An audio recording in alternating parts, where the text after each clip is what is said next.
Hello, hi everybody. My name's Constance Goodell-Newton, and I am the governor candidate from the Green Party. It's very nice to be here today.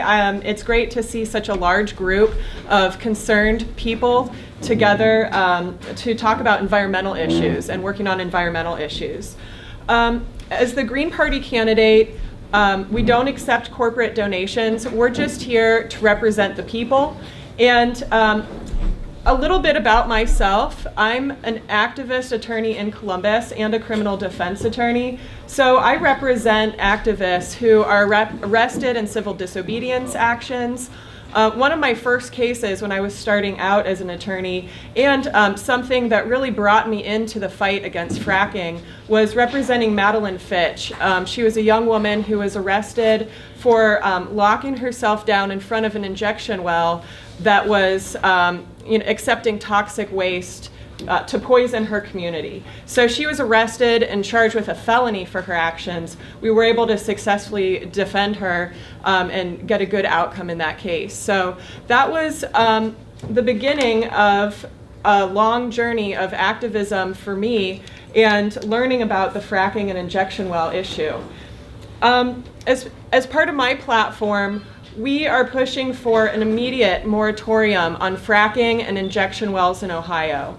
It's absolutely necessary to do this to protect the clean water and air, our clean resources for the people of Ohio. One thing that I became aware of was that the Ohio Department of Natural Resources accepts funding per barrel of frack waste that we accept into the state. And that's something that needs to change. As governor, I'd like to shift the focus of the Ohio Department of Natural Resources from resource management and exploitation to conservation, where it rightfully should be.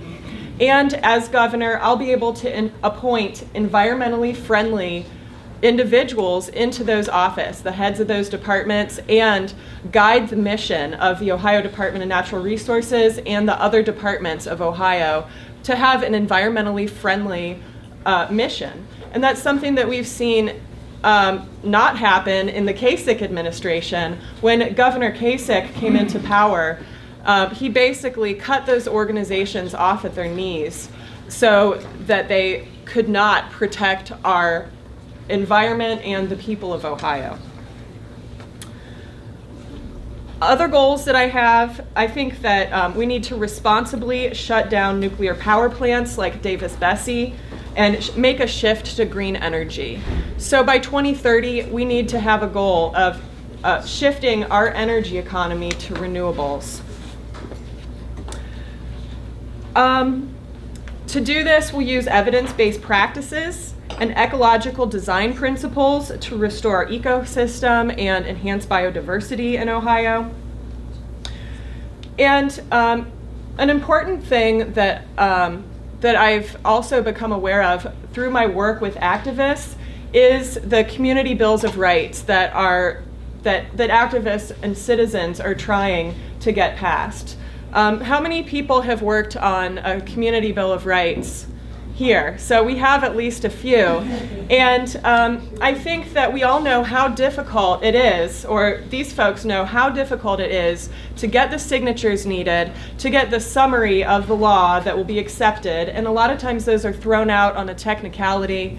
And currently, in the Ohio Revised Code, there's a preference for state law superseding community rights.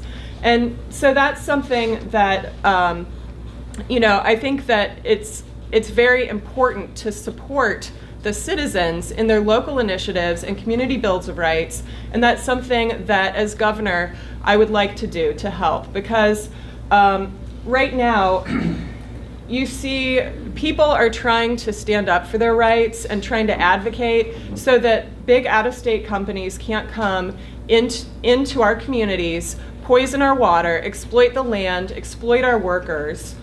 So we really want to see a focus on local. And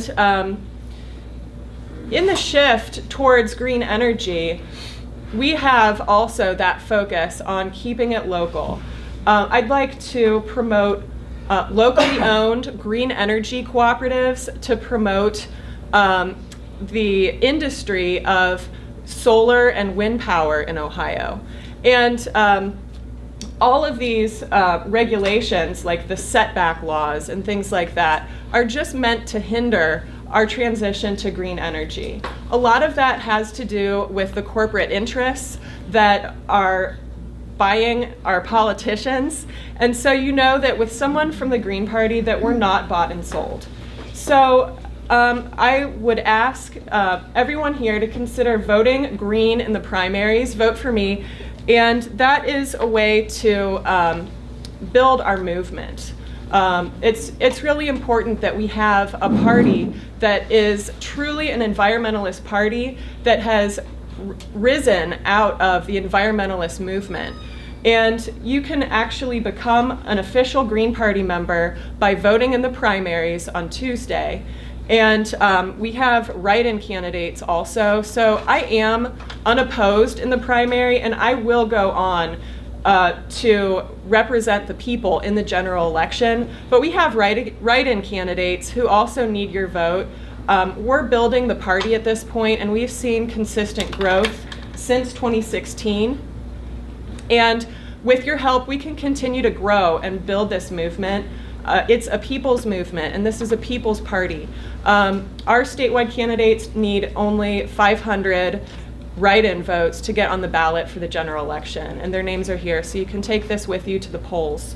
We're just inviting people in right now, and we'd like to open the Green Party up to activists and to regular people to enter into leadership positions within the party and build the party. So I have a lot more that I could say. I think that I'm not sure what the time limit is here, but well, I think a lot of these things will come up in questions. So we're going to be promoting industrial hemp and public transportation in our campaign, and many other things that are environmentally focused. So I really appreciate your attention. Thank you so much for having me out today. It's really a pleasure to be here. Thank you.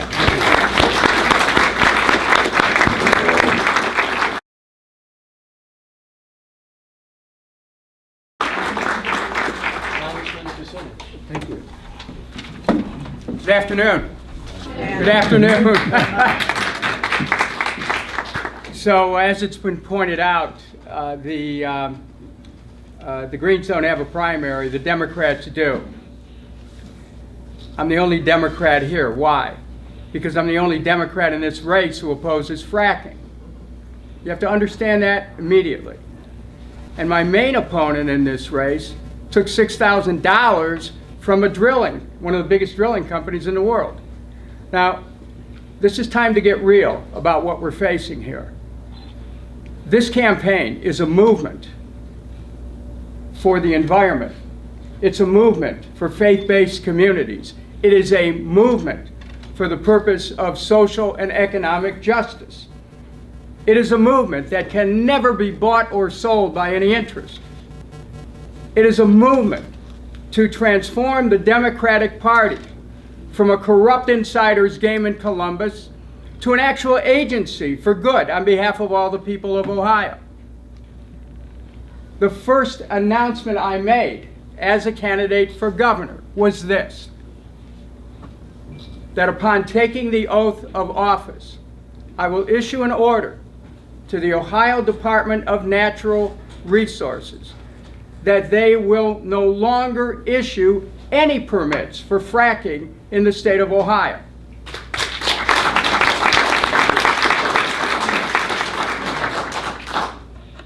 I will issue an order to the Highway Patrol that no trucks bringing toxic fracked waste into Ohio from Pennsylvania, West Virginia, or any other state will be permitted to cross our borders if their manifest says they're delivering that product to the state of Ohio. We are going to stop toxic injection waste in the state of Ohio.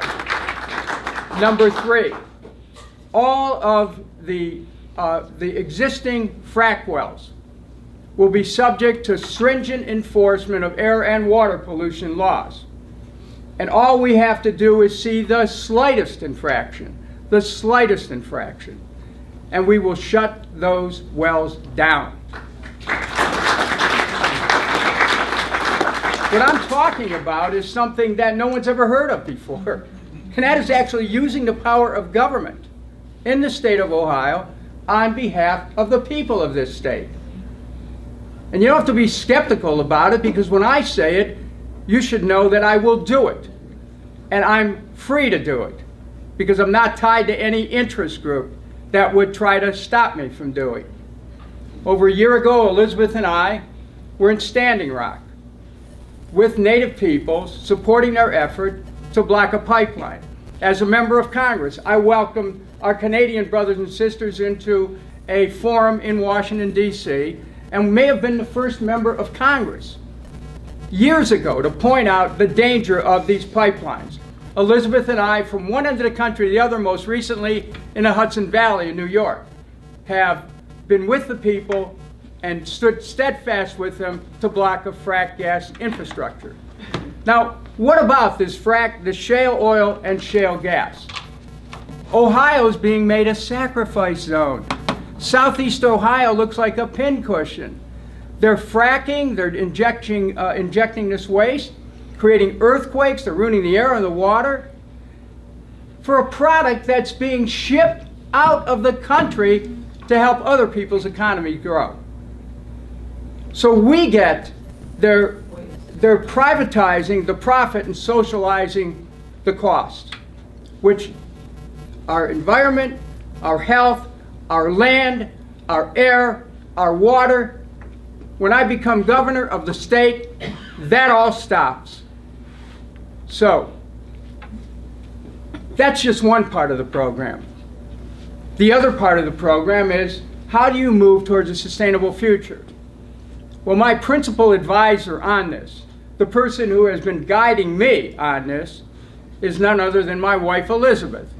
And as a candidate, I'm going to take the liberty of using the rest of my time and yielding it to the person who's going to be the singular force, maybe the most important person in the state with respect to regenerative agriculture, Elizabeth Kucinich.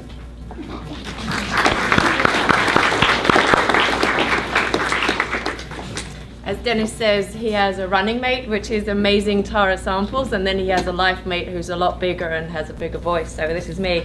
So Dennis has talked about the things that we want to stop, but what are the things that we want to create? This is one of the bumper stickers that we have. It's farms, not fracking.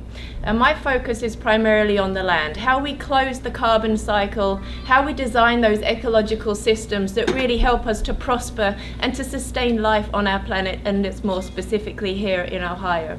So I've been on the board of the Rodale Institute, the oldest organic research institute, for many years now. I'm on an advisory board for land use, which is China and the European Union. I'm on executive committees on land and security, so this really is what I focus most on.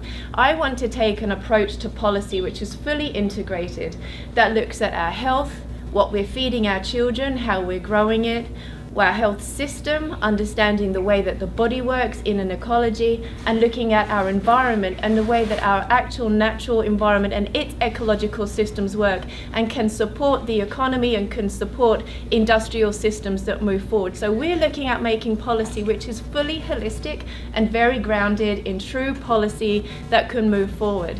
So let's just take the climate debate. I want to see how we can take this global conversation and show Ohio to be the place where we are working to close the carbon cycle, where we're working with farmers, not to tell them that they're doing things wrong, but to help farmers do things right.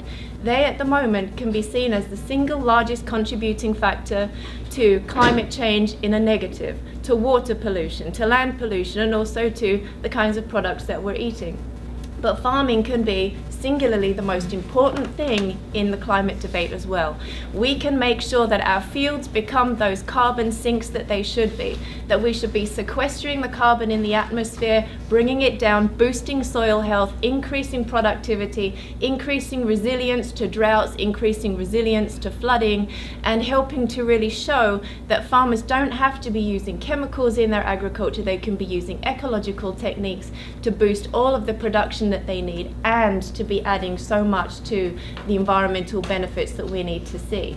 But we want farmers to benefit from that too. So we will be doing things like shifting subsidies so that they will have cover crops, which will help to retain nutrients in the water and stop the runoff into the lakes, that will be able to actually boost soil health so that they won't be having to put chemical nutrients into their soil in the first place.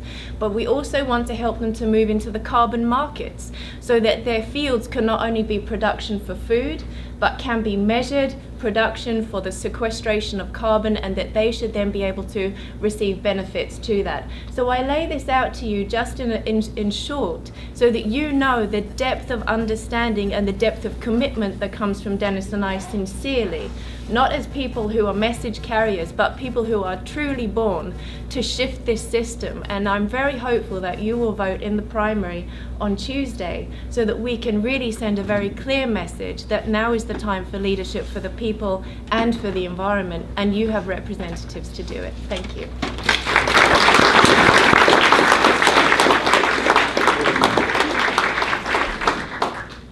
I want to thank both of the candidates for coming here today, because I know we're getting right near Election Day, and the campaigns get really hectic at the end, I know that.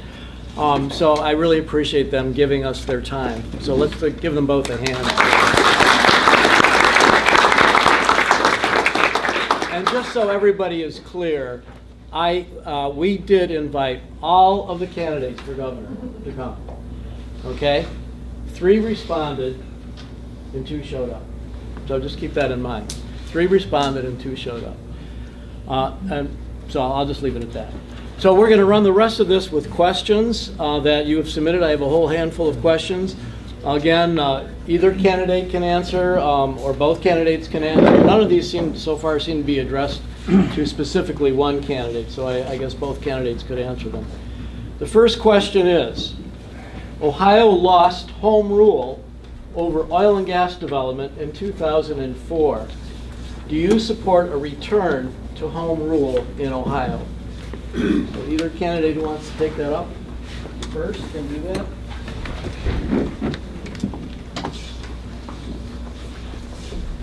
The principle of home rule is supposed to be guaranteed in the Ohio Constitution, but the problem is these frackers are locating in places that are largely unincorporated.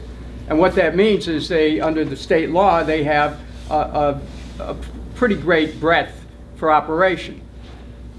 Again, if a governor is ready to say, I don't care whether you're going into an unincorporated area or not, but you're out of business,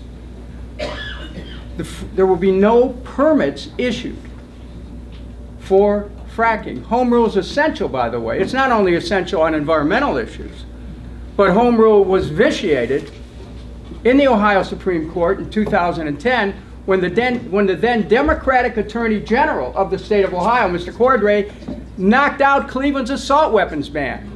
And it affected every other city in the state. So it's not only on environmental issues. This is on a whole range of issues.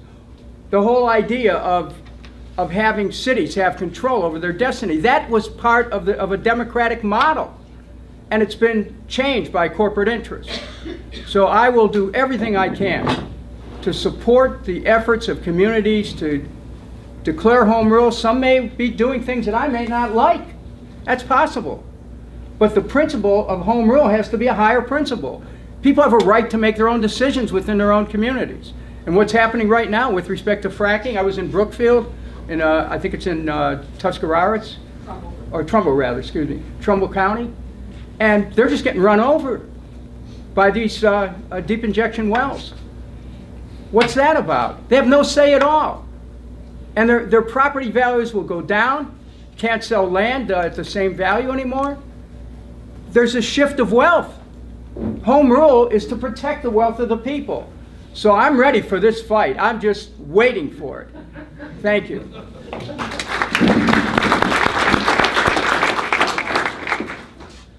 Agreed. It is absolutely imperative that the people have the ability to create local laws to protect themselves in this fight. So we've seen so often people are trying to organize and stand up for their rights locally, and that's absolutely something that I will support as governor. I support the people, and we are running an activist-informed campaign, so we will be listening to the people and supporting the people's right to local initiatives and local community bills of rights. And Mr. Kucinich is absolutely correct that is not only environmental issues, but it's an issue of democracy. So we really want to uphold democracy in that way and allow people to have their right locally. Thank you.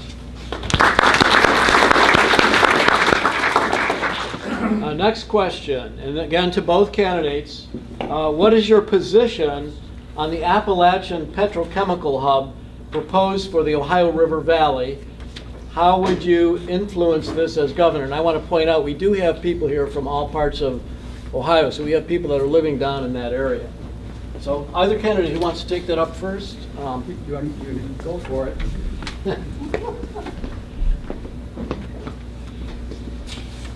Elizabeth and I have spent some time in Appalachia, having a chance to visit with people, particularly farmers who are trying to find a way to get their product to market. These are organic products. It's a wonderful support system they have there called the ACE Network. But what's happened in the last 20, 30 years is that all of eastern Ohio and most of its southeastern Ohio has become a sacrifice zone for the petrochemical industry, for the shale oil and shale gas industry. And the governor recently made an announcement that he's going forward with this multi-billion-dollar project that, yes, it will create jobs, but it's also going to create more pollution and make the living conditions in the counties along the river that much more difficult. When Elizabeth and I were on a fracking tour of southeastern Ohio in counties with names like Noble, Guernsey, Belmont, Washington, you breathe in the air and you wonder how are people making it. You wonder how their health is going to be affected down the road. The choice can never be pollution or poverty. In truth, pollution is poverty. In truth, pollution creates conditions that are inhumane. And so as governor, I will not support any such programs.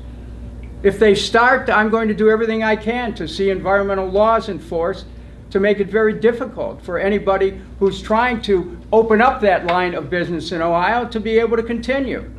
I'll go into Appalachia and show people the jobs of the future and have a state fund that's dedicated to that. It's not the choice of you either have jobs or environmental degradation. That is a false choice that we have been given over the last 50 years. When I was a member of city council, I was told you cannot complain about the pollution coming from the steel mills. Yet we had people who were coming up with cardiopulmonary complications because of the pollution. We're told that, and the industry has had to learn, those are profits going up the smokestack. They have to change their manufacturing techniques. So I'm not buying any pollution-producing industries. The state will not finance any such pollution-producing industries. We will invest in sustainable energy. We will invest in sustainable agriculture. We will invest in every path that's sustainable. For this particular forum, we all know the work of Thomas Berry, the great philosopher, spiritual leader, environmentalist. He said the great work of our lives should be to have a reconciliation with the natural world. That will also be the great work of our administration. Thank you.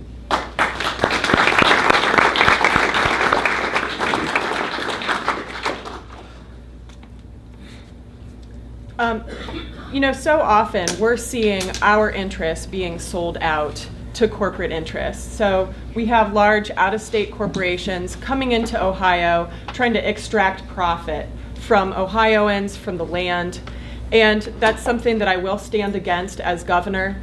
I don't have friends in big business that I'm trying to hook up, like we've seen. And I do think that there's a false narrative when so many politicians are pushing jobs and the economy over the environment, as if those things are in conflict. I truly believe that we can have a vibrant, local, green economy and have our energy production here locally through wind and solar technologies. That is something that we can promote here. And there is going to be a transition. So as we're transitioning from this dirty energy to cleaner sources of energy, it's important to support workers with a super fund for workers to make sure that they have education and support that they need to make that transition. So Appalachian areas of Ohio, this is an area that has been exploited and forgotten and devalued. And it's a part of Ohio that I will not forget as I'm governor. I will be standing up for the people in this area and really trying to promote the idea that it doesn't have to be an either or. It's not a zero-sum game when it comes to the economy and jobs and the environment. And in fact, our environment is one of our most valuable resources that we have to maintain in Ohio in order to continue to have a vibrant economy. If we use up all our resources and destroy our watershed, then we're not going to be able to live in Ohio. So it's absolutely very important that we are standing up for the people and not selling out to those corporate interests. Thank you.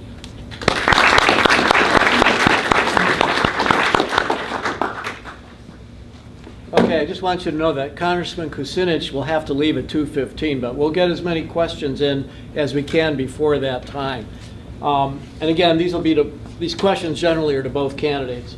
And this one I think is a very practical question. I like this question a lot. Probably a lot of people have this in mind.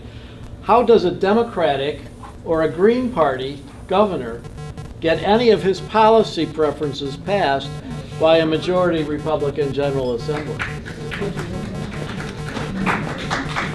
Yes, good question. Right now in politics, we see so much division and fighting, so much divisiveness and polarity.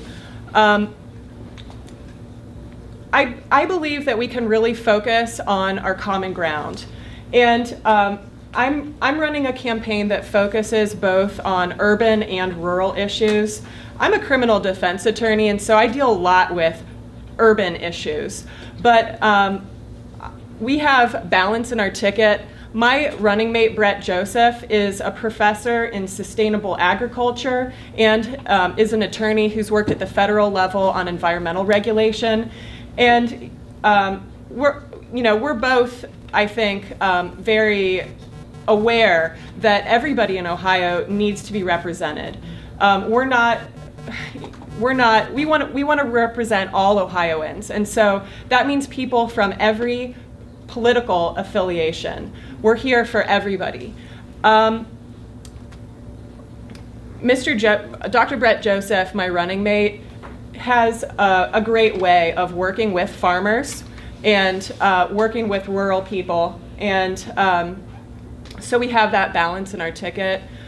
What I would say is that with all this divisiveness in politics, Republicans versus Democrats, people are polarizing and setting their heels in. A Green Party candidate has the benefit of a fresh start.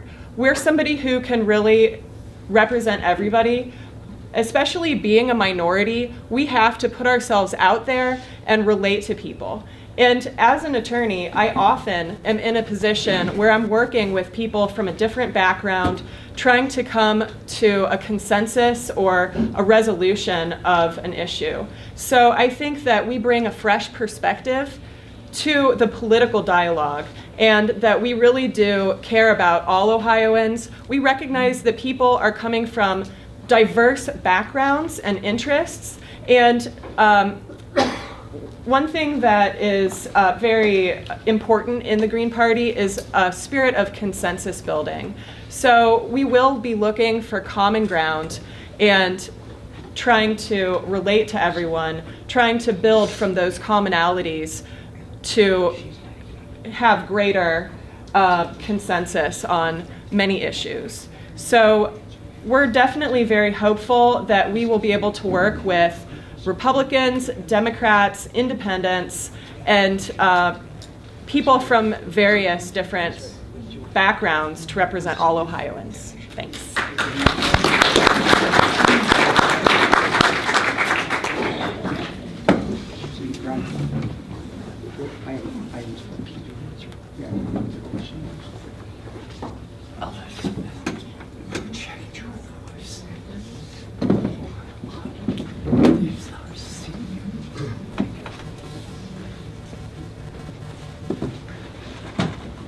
You know, in my time in politics, what I've learned, when people start to tell you that a certain political party is the font of all wisdom, justice, mercy, rectitude, yeah, right.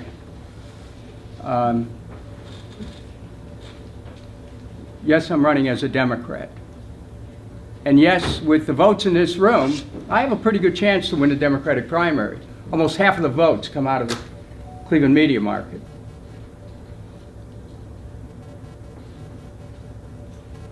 I probably have more political experience,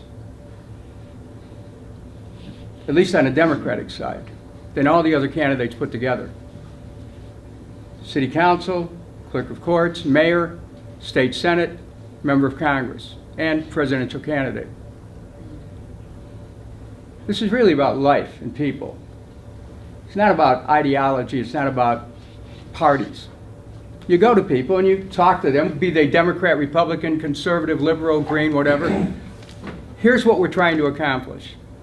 We want to protect our land, we want to protect our water.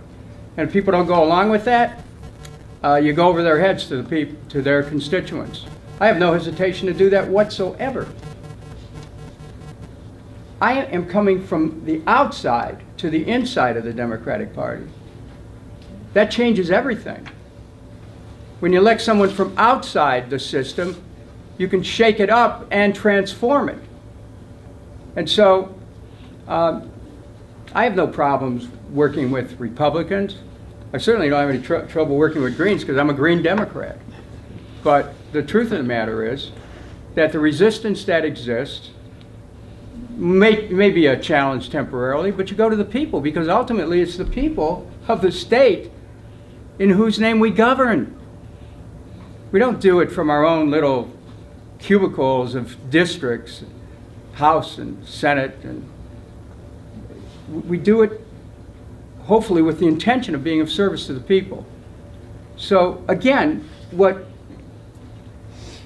I can bring with your support to the governor's office, a whole new way of looking at things. I don't think in partisan terms. I see the world as being interconnected and interdependent.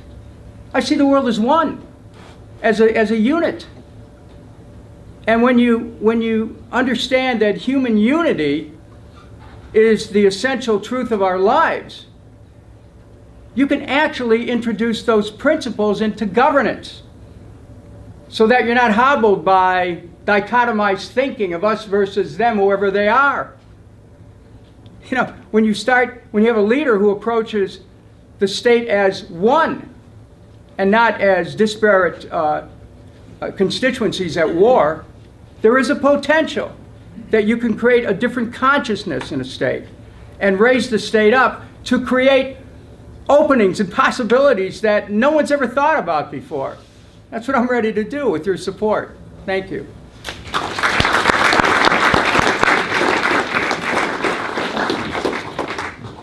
Okay, we have time for at least a couple more, I hope. What role does nuclear power play in Ohio's energy future? Maybe I should say, if any.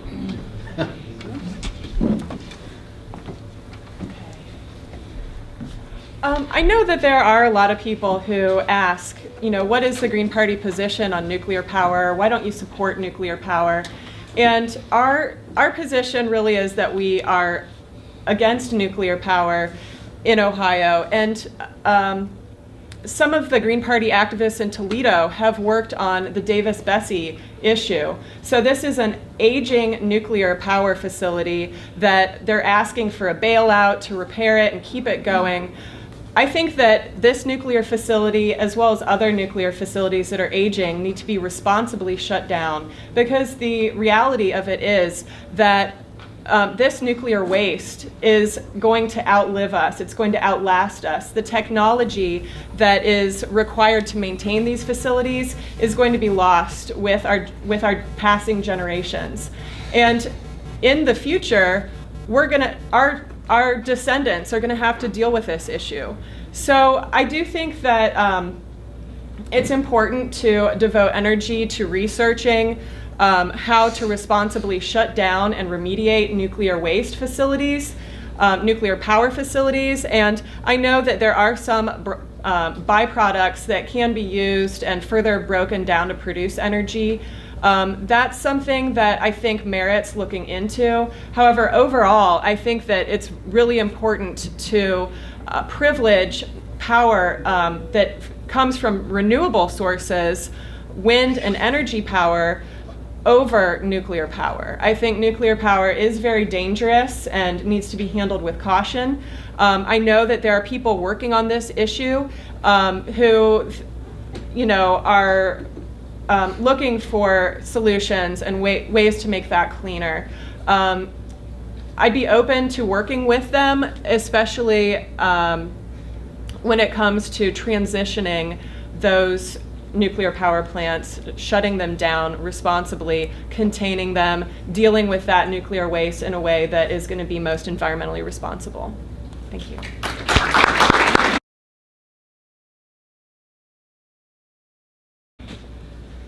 Maybe some of you in this room were with me when I was leading the effort against building Davis-Besse. Maybe some of you in this room were with me when I was leading the effort against the building of the Perry nuclear power plant. I go back decades in challenging the issues relating to nuclear power. Beginning with, we were told that it was going to be power too cheap to meter. Turned out to be too expensive to use. We lost industries in Northeast Ohio because the cost of our power kept going up and up. And the waste is with us forever. The question is where they're going to put it. I was denied participation in a presidential debate in Nevada because of my opposition to Yucca Mountain. Now, the situation we have right now, we have a company that's in bankruptcy. We have 6,000 jobs that are on the line. There is no question there's going to be a slow transition away from nuclear power. But as governor, I better be concerned about 6,000 jobs. I better be concerned about how people are going to be put food on the table for their families. I also need to be concerned about how shale oil and shale gas companies are able to drop the price of energy and undercut energy companies in Ohio. And if they put them out of business, then we're in hock to a monopoly energy that we also don't like. So these are the kinds of decisions that a governor is going to have to make. But I will tell you that yes, we need to transit to sustainable energy. I was a leader in Congress on that. I introduced a bill, 350 parts per million, concentration of atmospheric carbon, that we shouldn't go above that. We're probably over 400 right now. But the thing is, whether it was clean air or clean water, I've always been a leader. I was responsible for a while in blocking about a $60 billion bailout of the nuclear industry in Congress. We are in Ohio. We need to make sure that a transition occurs, but we have to let the people who are working in the industry know that they're not going to be out on the street and they're not going to lose their jobs, and that we are mindful of the competition that exists within the energy industry. So my position on nuclear power hasn't changed. But as governor, I'm going to make very sure that that the workers are given a chance to participate in the transition, which we know can occur, but that they don't lose their livelihoods, which are dependent on one kind of energy, without being given a chance to be part of that transition without losing a paycheck in the meantime. So, you know, I've been very clear over 40 years about my position on this. But as governor, I want everyone in this room to know I'm also going to be very careful as we phase out this type of power that we not sacrifice the workers and throw them out on the street and have their families starving. It's not going to happen.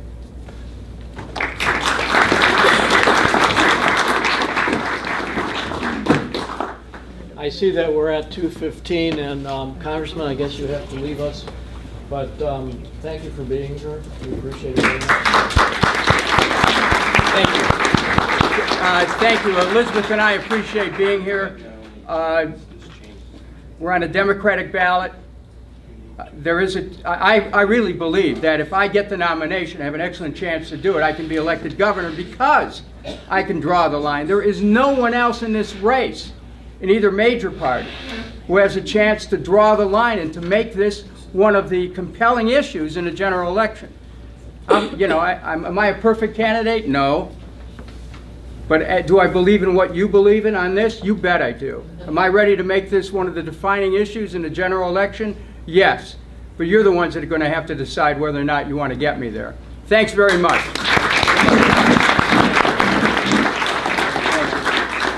So, Connie, All right. So there are a lot of questions here. I probably won't get to all of them, but I will try to touch on a lot of them. So thanks to everybody who submitted a question. Okay. Right. One of them was about plastics and our overuse of plastics. How can the state support recycling to reduce the use of plastics?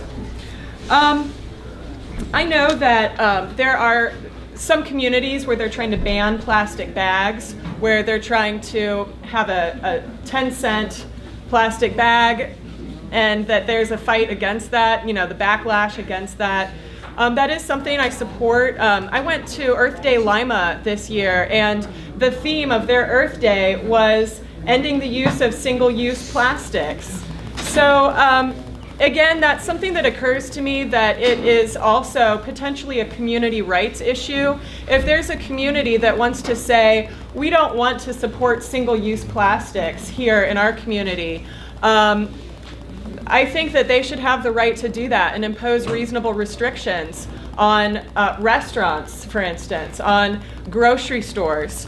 There are alternatives that we can use. So it's not only recycling, but how are we going to cut it off at the source? Once you reach the point of recycling, it's almost too late. The waste has already been produced. So the Green Party for a long time has supported legalization and decriminalization of marijuana, but part of that is also industrial hemp. Industrial hemp is a renewable resource that can really support Ohio farmers, and it can be used for so many different things. There are also plastics that can be made out of biodegradable corn products and vegetable products. That's something that we need to make a shift towards. So most of our plastics now are made out of petrochemicals. We can shift that to have similar products that are made out of vegetable products, hemp products. Legalizing hemp in Ohio is going to be a big step forward to that. And then having incentives for companies who use green products, I think, is essential. A tax or disincentives for using plastic. We know, probably most of the people in this room know that plastics are destroying our oceans. Fish are going extinct in many parts of our ocean, and that's something that, you know, is really critical for life. All life came out of the sea. And so if we destroy our sea life, we're in big trouble. And that's something that we can impact in Ohio. We can make sure that in Ohio, we're doing less environmental damage. We're not sending our plastics out into the ocean. Gonna just kind of take a couple minutes between some of these questions. Someone asked about a carbon tax. Can we put a carbon tax in place and increase it over in time to support renewable energy, energy efficiency, infrastructure, and decrease use of carbon-based fuels? Absolutely. It sounds like a good idea, something that we need to move forward on. I think that the idea of taxation, it is for revenue raising, but it's also a way to promote certain things that we want in our society versus the things that we don't want. So taxing carbon is a good way to move forward. It's a disincentive to, dirty energies. So yeah, I think that's a good idea. Okay. All right, the Lake Erie algae issue. I have to admit, I'm not exactly a total expert on that issue, but my running mate is, and he works with farmers. I think it's very important to work with farmers and to listen to them about their farming practices and what's going to work for them. Right now, a lot of farmers are locked into contracts with their suppliers that require the use of certain farming techniques. Farmers are smart people, and they are able to come up with environmentally friendly ways of doing things if we allow it and if we promote that. So I think that that is important to privilege and promote that. Okay. Transportation. I know that when Governor Kasich came into office, he made a number of bad decisions. One of those was turning down money from the federal government to put in a rail system. So, that could have provided jobs. It would have been great for our infrastructure here in Ohio, and it would have been beneficial for the environment. Why continue to build more highways that need constant maintenance, expand the roads for more cars to drive, when we can have a train system that connects the 3 Cs? I'd like to be able to take a train from Columbus up to Cleveland and then reach the East Coast. When I went to the Green Party National Convention this past year in New Jersey, I was able to take the train to Philadelphia and to DC. And it was amazing. It was a lot of fun. My mother also lives in France, and so they have a very extensive public transit network there. And so I've gotten the pleasure of being able to use that, to use public transportation basically to go everywhere. It's something that changes people's lifestyle. It changes your health because you're walking more. Right now, I live in an area where I am able to ride a bike a lot and don't have to drive too much. Of course, I'm driving a lot to all these different cities around Ohio. But I do think it's important to invest in our public transportation. That's something that helps people of all income levels and levels the playing field for people of various different economic backgrounds. It's also it's also an issue where you see Governor Kasich pitting the economy against the environment, and it really is a false choice. This is another example of where we can promote environmentally friendly industry. We could have employed a lot of people building the rail system and had that for years to come. So that is something that I support.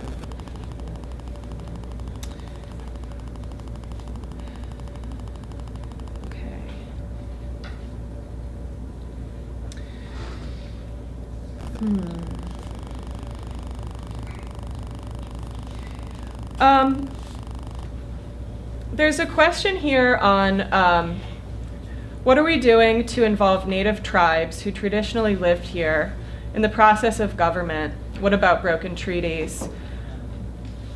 Can we consider giving them some land back? As somebody who is partially of Native American heritage, I've been really dismayed that Ohio has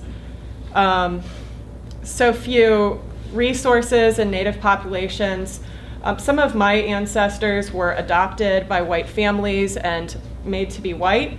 And I feel that this is a lost part of my heritage, something that, because of that whitewashing, I have lost touch with.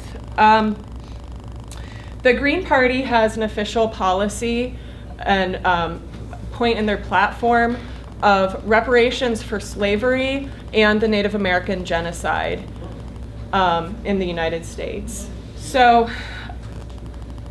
I think that it is a very difficult issue because right now the state of affairs in Ohio is such that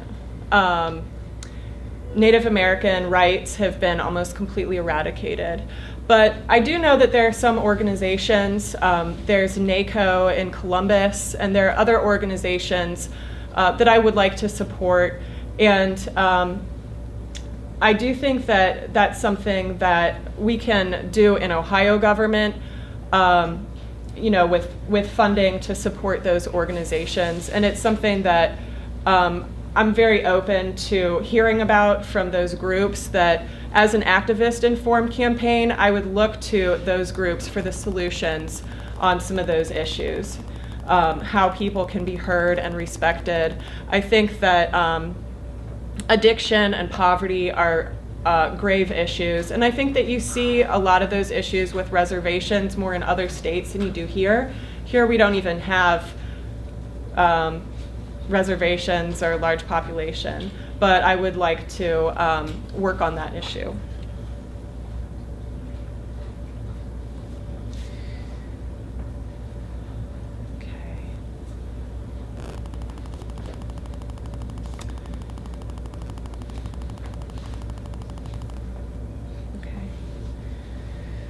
This question is about the state government's role for retraining workers so they can move from coal, gas, and oil to solar and wind power. We have a plan for a super fund for workers.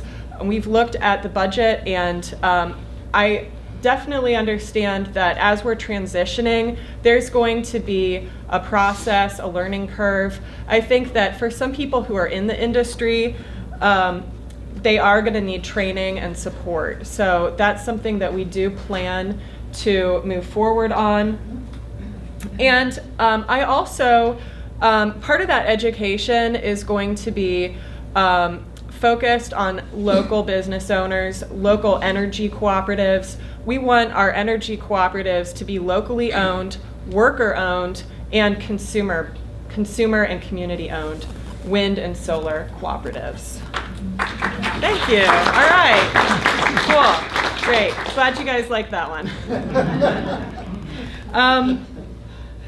So I have been part of the local foods movement and co-ops, food co-ops. I know that there are farmers co-ops that are active in Ohio. So there is already a precedent for the cooperative model.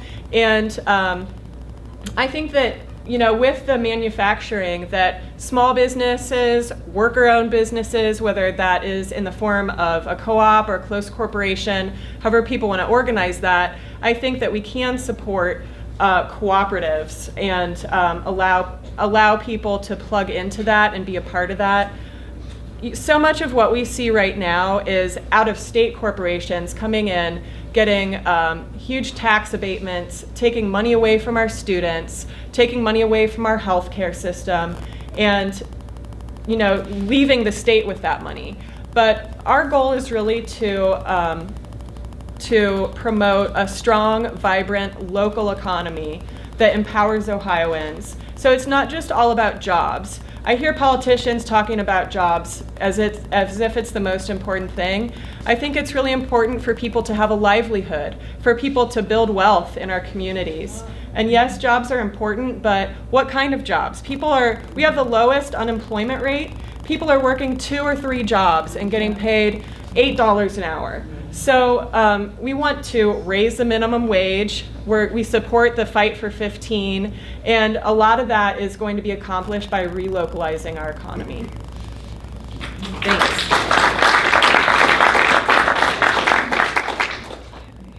Okay, yep, another one on public transit. You're on a roll. Thank you. Yeah. Yeah.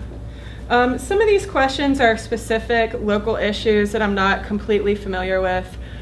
So this is asking about water, the Muskingum watershed. Why is it sold so there's removal from the water cycle? When water shortages are common on our planet.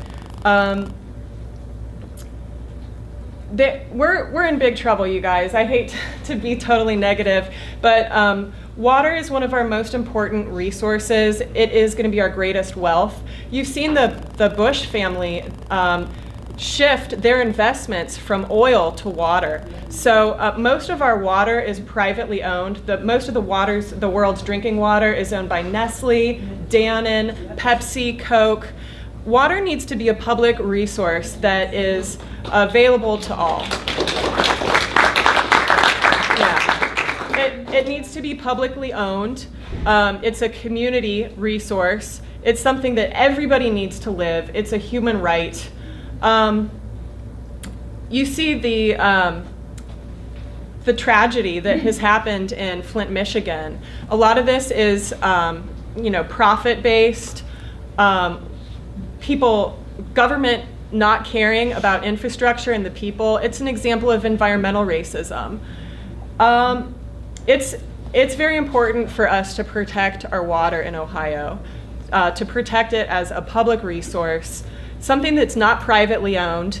It's not being privately diverted to produce fracking. I mean, we're losing so much water to the fracking industry. And it's coming out polluted. And with the proprietary formula involved in fracking, that does need to be declared toxic waste. They're trying to keep it a big secret of what's in the fracking waste, right? I think we all know better. We know why it is a secret. They can't pull one over on us, but I think the corporate interests are very powerful. So as the people of Ohio, we need to organize. We need to have our local citizens initiatives and, to organize together on these issues and do what we can from the community, from the grassroots level up, all the way up to, in government and influencing government. So hopefully that somewhat addresses that question.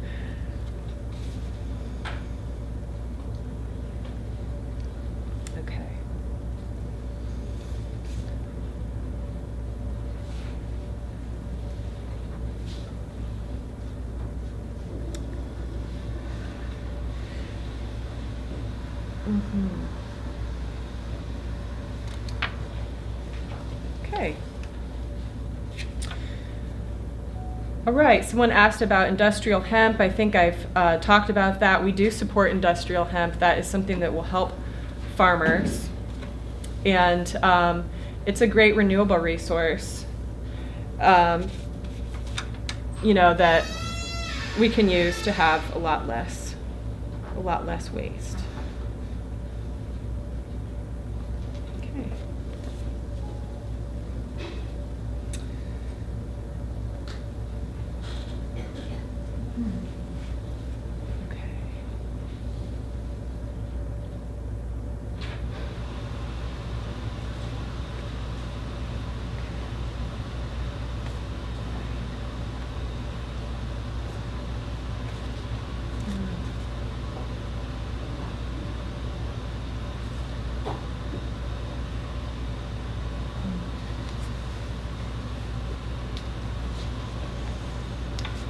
All right, this question is about the Ohio Department of Natural Resources. It says it's been underfunded for years.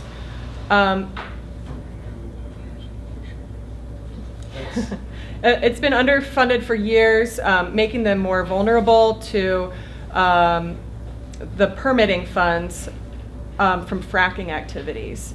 What I would say is that there is, yes, we're dealing with a finite amount of resources, but the issue really is priorities. And we need to shift our priorities so that they're in the right place. Our priorities need to be with the people and protecting the environment for the people, not exploiting it and giving the money away to out-of-state corporations. So I think that the money is there. As far as the Department of Natural Resources and other departments in Ohio, I think it's really important that these are headed up by people who have an environmental mission. Instead of having a mission of exploiting the natural resources and natural resource management for profit, we need to focus on conservation. Also, some of the burden of the ODNR has been shifted to the Environmental Protection Agency, which is like an environmental policing agency, but the ODNR needs to do its job in the first place. Okay, so I think a lot of it is about priorities. The money is there. I feel like I've talked for a long time. I really appreciate everybody's questions. I'm going to kind of wrap it up now. And I really do appreciate everybody's attention. Thank you so much for listening and for having me out today. As a minor party candidate, it is hard to make headway sometimes in the media and getting invited to some of these candidates' debates and things like that. So I really appreciate the role that you're playing in democracy by keeping an open dialogue in politics. And part of the reason that I'm with the Green Party is that I've seen how the two-party system really is not doing a good job representing the people. They haven't, I'll just say the Republicans and Democrats have not represented women well. They've not represented our communities of color very well. They have not, represented environmental issues. And so we provide an alternative and a choice, and I'm inviting everybody in this room to become a Green Party member by voting Green in the primaries. And you can start and be involved with a local chapter here in Cuyahoga County or in the other counties at the county level. You can also be a part in the state Ohio Green Party, and we're looking for activists who are very motivated and passionate about these issues and willing to put in a lot of work, because I'm not gonna lie, we don't have money. We don't have the money of the corporate two-party system, but that's because we haven't sold out.